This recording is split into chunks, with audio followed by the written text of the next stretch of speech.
और उसका सोना। एक गांव में एक अमीर जमींदार रहता था। वह जितना अमीर था उतना ही कंजूस भी। अपने धन को सुरक्षित रखने का उसने एक अजीब तरीका निकाला था।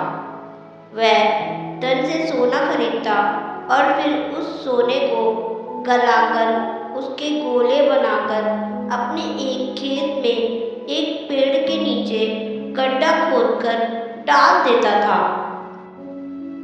रोज खेत जाना और गड्ढे को खोदकर सोने के गोलों की गिनती करना उसकी दिनचर्या का हिस्सा था। इस तरह वह सुनिश्चित रखता कि उसका सोना सुरक्षित है। एक दिन एक चोर ने कंजूस आदमी को गड्ढे में से सोना निकालकर गिनते हुए देख लिया। वह छुपकर उसके जाने का इंतजार करने लगा। जैसे ही कंजूस आदमी गया, वह गड्ढे के पास पहुंचा और उसमें से सोना निकालकर भाग गया। अगले दिन जब कंजूस आदमी खेत में गड्ढे के पास पहुंचा तो सारा सोना गायब देखकर रोने पीटने लगा। उसके रोने की आवाज वहां से गुजरते एक राहगीर के कानों में पड़ी तो वह रुक गया। उसने कंजूस आदमी से रोने का कारण पूछा तो कंजूस आदमी बोला, मैं लुट गया, बर्बाद हो गया, कोई मेरा सारा सोना लेकर भाग गया, अब मैं क्या करूँगा।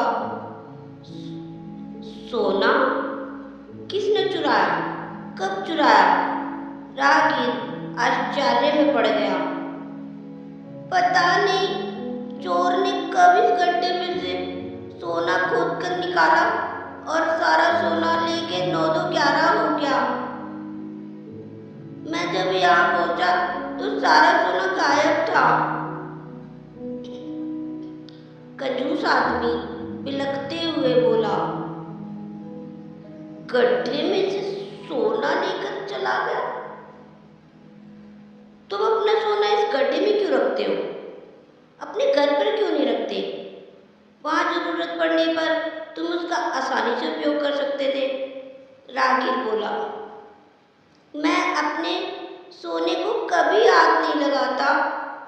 मैं उसे सहेज के रखता हूँ और हमेशा रखता, यदि वो चोर उसे चुरा कर नहीं ले जाता।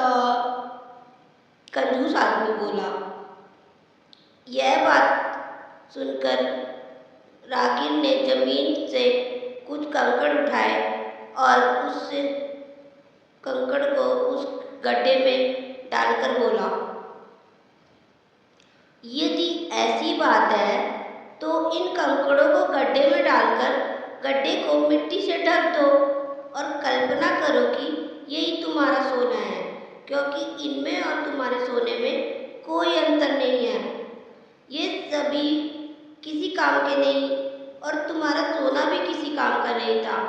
उस सोने को तुमने कभी कोई उपयोग में नहीं लिया, ना ही लेने वाले थे। उसका होना ना होना बराबर था। सीख, जिस धन का कोई उपयोग ना हो वह मिट्टी के समान है।